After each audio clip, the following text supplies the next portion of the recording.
The following story is about a 17-year-old law student who heinously attacked several people inside of the Nova Europa Mall. Viewer discretion is advised. Vladislav Valentinovich Kazakevich was born on December 17, 1998, in Minsk, Belarus. He was born into a moderately wealthy family. His mother and sister lived abroad in Germany, while his father lived in Minsk with Vladislav. However, they lived in separate apartments, with seemingly nobody actually raising him. Up until the 6th grade, Vladislav studied at Minsk Gymnasium number 23, where he was described as a shy and secretive kid with no friends. Vladislav allegedly attempted to poison his teacher, which led to the school director having to call Vladislav's parents several times. Nothing was actually proved, but he was still expelled. At his new school, his teachers and classmates gave a completely different description of him, describing him as a kind, hard-working, and sympathetic teenager who had many friends, and according to his school reports from 2013, had satisfactory grades.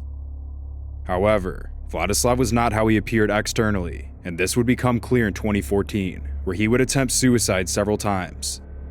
In October, Vladislav was reported missing after police were alerted to his disappearance due to a strange text message sent to his teacher, indicating that he was going to take his own life. He was ultimately found by his mother after attempting to poison himself in his garage with carbon monoxide. They continued to become increasingly concerned, as this wasn't his first attempt on his own life. He attempted to hang himself twice before, and also tried jumping from the 24th floor of a multi-story building. Later in his life, Vladislav would say that he didn't remember these incidences, describing his past self as an idiot. The police, in response to his repeated suicide attempts, involuntarily committed Vladislav to the Republican Clinical Psychiatric Hospital in Novinky to be examined by specialists. While in Novinky, he would be diagnosed with a schizotypal disorder, determining that there were no external factors that would lead to Vladislav wanting to take his own life. Vladislav told the specialist that he used to help others willingly, but he changed because of his mother. His mother was very religious, and she tried to have Vladislav attend church with her, but unfortunately, her efforts only made things worse. According to Vladislav, that was all it took for him to strongly dislike people who went to church, even mentioning to specialists that he enjoyed it whenever a church burnt down. Vladislav's institutionalization was surprisingly brief, as he appeared to work out his suicidal thoughts, even going as far as to reconcile with his mother. Vladislav was discharged from the psychiatric hospital in 2015, where he would be transferred to another school. Unfortunately, Vladislav did not like his new school and viewed his attendance as unnecessary. Although he attained average grades, he was described as an introvert who preferred to stay silent and never took any initiative, but still participated in school events. In 2016, he entered the MITSO International University with a degree in international law, but he continued to view his attendance as optional and amassed 78 hours worth of absences from the school, refusing to go to the dean's office to speak with him, despite his mother's pleas to listen. His absences later resulted in expulsion. He would later say that his poor attendance was due to his acne, explaining that he was ashamed of his physical appearance. Vladislav was far more disturbed than anyone ever had imagined, and he began making sinister plans. After he was expelled on October 3rd, he had the desire to kill as many of his classmates as possible, although he later admitted that his expulsion was more of an excuse and that he always had such an idea. On October 4th, he went to a store and purchased all the materials he'd need for his plan. He purchased a chainsaw, knife, axe, gloves, patrol, a mask, and some headphones. On October 6th, he went to the Sinaski Reservoir to test his weapon by cutting down some trees before returning home. This wasn't the first time Vladislav had such ideas either. He was an avid watcher of gore videos, including ISIS beheadings and chainsaw murders. He mentioned that he wanted to kill Muslims and Chinese people, but according to him, he said that it had nothing to do with his plan, adding that it would have just been for fun. On October 6th, he attempted to carry out his attack at his former university, but had to cancel his plans when he couldn't get his chainsaw to work. Instead, he sought after other targets. On October 7th, he called a taxi and went on a brief tour around the city to find new targets, mainly those that would be frequented by large numbers of the public. He settled on a shopping center called Nova Europa. Now that he had picked out his target, he returned to the store to purchase pepper spray, to incapacitate any security guards that would attempt to stop him. On October 8, 2016, Vladislav entered Nova Europa with a guitar case containing all of his weapons, while wearing a balaclava, earmuffs, protective goggles, and gloves, all to prevent dust or blood from getting into his eyes. This image was taken by one of the security cameras inside the mall just before his attack. Upon entering, Vladislav noticed that there were no security guards in his general area, so he decided to start attacking whoever was in his immediate vicinity. He walked to a nearby sofa, where he placed the guitar case on the ground and opened it. When the two women sitting on the sofa saw the contents of his case, they quickly attempted to leave, but it was too late for one of them. Vladislav retrieved his chainsaw and turned it on, cutting a woman's back with it, inflicting severe injuries, which caused her to fall over. Vladislav then discarded the chainsaw and reached for his axe, where he struck her twice, resulting in her death. The victim was a 43-year-old woman named Elena Alexandrinets, who was an employee at the mall. The other woman, 21-year-old Anna Rozentova, was lucky enough to get away, only sustaining minor injuries. He then set his sights on 46-year-old Oskana Vitfer, who was entering the pizzeria. She was struck with the axe 3 times, leaving her in critical condition due to severe injuries to her chest and forearm. Fortunately, Oksana survived. As Vladislav's rampage continued, he walked around the mall looking for targets, breaking storefront windows with his axe as he passed. Many of the employees and patrons tried their best to fight back against him, but it was difficult. He threw urns and chairs at anyone attempting to intervene. Their efforts went with no effect, even being pursued by up to 5 to 15 people at a time. Vladislav came across a cleaner named Irina Bashko, where he attempted to strike her in the head with the axe. But Irina was fortunate enough to escape, with only minor wounds to her arm. The last victim was a shop owner named Leonid Usich, who suffered minor injuries when he attempted to fight back against Vladislav with a stick. The police arrived only 5 minutes after being called, and with the help of bystanders, they were able to bring an end to Vladislav's attack, leaving 1 dead, 1 in critical condition, and 3 mildly injured. At the time of his arrest, the police noted that he was listening to music on his headphones. Emergency services took several pictures at the time of his arrest, including the axe he used on the 5 victims. In this picture captured outside the Nova Europa, Vladislav is shown being arrested by police. He was successfully detained and brought into the police station for further questioning. A toxicology screen revealed that Vladislav was not on any substances, but had drunk heavily 3 hours prior to the incident. He claimed that he only drank 150 grams of alcohol, being careful as to not get too drunk so it wouldn't affect his ability to swing his weapons at his targets. Vladislav told the police that he was disgusted with himself and humanity, which is why he carried out his crime, also mentioning that he was upset that the police didn't kill him during the arrest. Vladislav was charged with 1 count of murder, 4 counts of attempted murder, and 1 count of grievous bodily harm. On October 20th, he was sent to a psychiatric institute for evaluation, and on December 23rd, he was ruled fit to stand trial. Vladislav's trial was held at the Minsk City Court on February 20th, 2017. His guilt was beyond questioning as he made no attempts to deny involvement, in addition to the numerous witnesses who saw him during his attack. The trial was to determine whether or not Vladislav was sane. The prosecution showed that the crime was premeditated, and Vladislav would end up being the prosecutor's most compelling witness, as he himself denied being insane and didn't even feign remorse. The prosecutor asked Vladislav if he feels love, to which he said no. He then asked about what content he usually consumed on the internet, and he said that he looks at anything having to do with terrorism, extremists, and other dark subjects.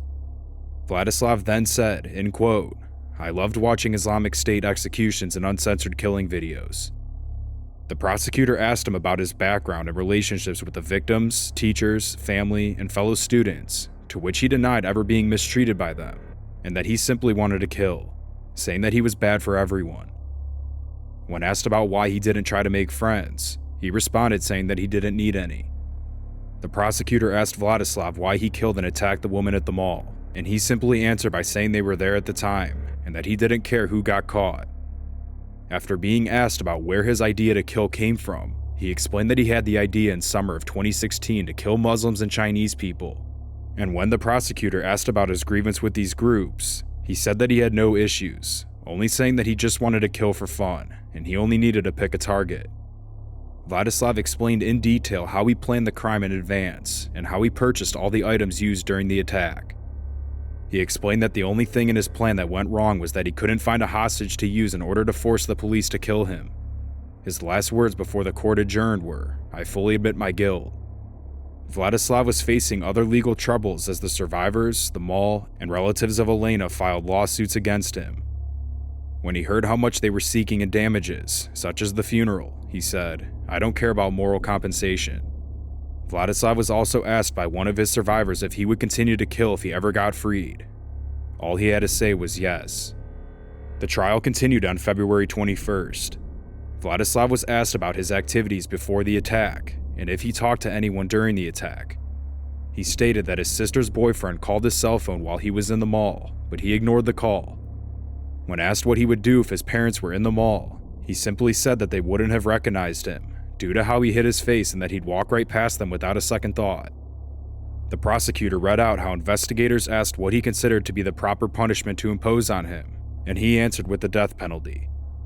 Belarus is the only European country to still enforce capital punishment. When the investigators asked if he knew how the death penalty was enforced and worked in Belarus, he indicated that he likely didn't agree with the sentence he'd probably receive, knowing he wouldn't be eligible for the death penalty since he was only 17. He told the court that he was disappointed at how he wouldn't be sentenced to death, hence why he chose to try and take a hostage during his attack on the mall, which the prosecutor also used to indicate that he was in his senses. The prosecutor continued to point out how Vladislav planned on killing as many people as possible, bringing up the point that his chainsaw stalled after attacking his second victim in the mall. After hearing this, Vladislav expressed disappointment of this fact to the police, saying, "I didn't think the chainsaw would stall on the first one. I thought I would kill more people." He imagined that the operation would have been massive, and that police would have broken in through the ceiling and shot him dead, with Vladislav stating that it was better to die than go to jail, adding, "I ideally dreamed that the relatives would not find out about what happened." Even the small bit of remorse or empathy Vladislav did exhibit was also used by the prosecution as evidence of his sanity, with Vladislav admitting that he was a little bit shaken after his first murder, and that he waited until 5:27 p.m. to go to the mall, because before then, there would have been too many children present, with Vladislav saying, "I didn't want the kids to get hurt. I feel sorry for the children," which was said during the interrogation part of Vladislav's psychiatric examinations. Vladislav's defense attorney and parents, in spite of all of this, continued to push through with an insanity defense, citing his documented mental illness. Vladislav was on Roaccutane prior to this, which is an acne medicine. When his attorney asked about side effects he had, he only described physical effects, denying any mental side effects, actively hindering his defense attorney's work. For a second time, the prosecutor brought up Vladislav's internet history and how he watched videos on mass shootings, and when asked why, he calmly explained that he wanted to see how people behaved. Vladislav was asked about why he didn't purchase any firearms for his attack, and he answered, saying that it was too difficult. During police questioning, it was pointed out that Vladislav really only thought of killing people whenever he was miserable or angry, and said that everything about his home made him feel that way constantly, adding that if he lived in Australia, he'd likely live a more peaceful life. The defense called a psychiatrist named Eugene Lacey and asked him about Vladislav's schizoid personality disorder. This witness ended up not being as helpful as he had hoped, since he explained that while it could affect people's perception of reality, it wasn't guaranteed that it would, saying that Vladislav is likely to be able to distinguish between right and wrong. Roaccutane was brought up again, but Eugene said that it wasn't a medication for mental disorders, so he couldn't comment on it. Vladislav's acne was then brought up, and Eugene said that people who are ashamed of their appearance who have this disorder could potentially be aggravated. The court recommenced on February 22nd, and the prosecution continued their case, with Vladislav being a cold, remorseless murderer. He was asked again when his urges to kill began, and he said that it started in the spring of 2016, which lined up to what he stated before.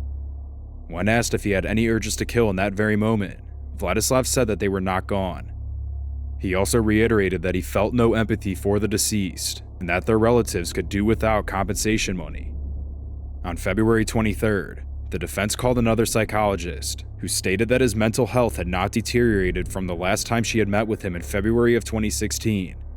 Another psychologist, named Elena Malisheva, who examined him in 2015, was also called to testify, as she was the very first one to conduct an evaluation of Vladislav after an ambulance brought him to a hospital in October of 2014 after a suicide attempt. She was the one who diagnosed him with schizotypal disorder, where she learned about his history, including how he used to hate churches and his mother for holding a religion. She testified that she did not believe him to be insane. His attorney requested a re-examination as to his psychiatric state, but this request was denied. He also argued that Vladislav refusing help or treatment likely caused him to carry out his attack on the shopping mall. Vladislav's parents were also witnesses, and they testified that he was not the person he behaved in court, stating that their son was unwell, begging the court to have him committed to a psychiatric hospital for treatment. During his father's testimony in his defense, Vladislav simply gave a condescending smile and ignored his father whenever he tried to address him, including when he told his son that he loved him.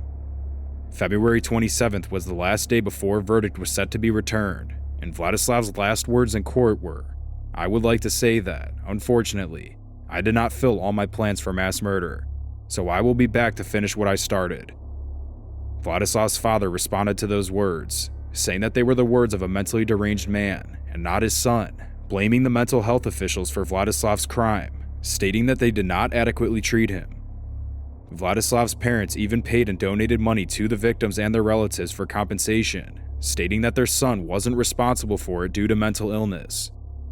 On March 3rd, the judge relieved a verdict of guilty, deeming Vladislav to be sane, and was handed down a sentence of 15 years to be served in a penal colony, which is the maximum sentence that can be given to a minor in Belarus. He was also ordered to pay 220,000 Belarusian rubles to the victims. Virtually everyone was displeased with the verdict, as the survivors and Elena's relatives viewed the sentence as a slap on the wrist. Vladislav's family and attorney believed he should have been committed to a mental institution, and Vladislav himself wanted the death sentence. Vladislav's father and his attorney appealed the case to the Supreme Court of Belarus in another attempt to get him institutionalized. On June 13, 2017, the verdict and sentence were upheld. One of Elena's relatives referred to Vladislav as Belarus's Breivik. This is, however, not the end of Vladislav's story. While in prison in Shklov, he had been disciplined 17 separate times and had to be kept in an isolated cell. On October 12, 2017, he attacked 2 prison guards and the warden with a homemade knife after a metal detector went off and was asked to hand over the contraband. His actions wounded all 3, with the warden only being lightly wounded. Vladislav stated that he had attempted to kill the head of the penal colony, Alexei Kuzan, for no other reason other than that he wanted to. When they heard of this, Vladislav's parents, mainly his father, used this as evidence that they were wrong not to find Vladislav insane, stating that the prison only aggravated his illness. Vladislav was charged with the attempted murder of 2 or more persons, and his trial began on March 7, 2018, at the Mogilev Regional Court. On May 15, 2018, Vladislav was found guilty of the attempted murder of the prison guards and had 5 years added to his sentence, meaning that Vladislav must serve 22 years in prison. Vladislav was utterly indifferent towards this and said that he didn't care that his father disagreed with the verdict and sentence. Vladislav is still alive today at the age of 23 and is still serving his prison sentence.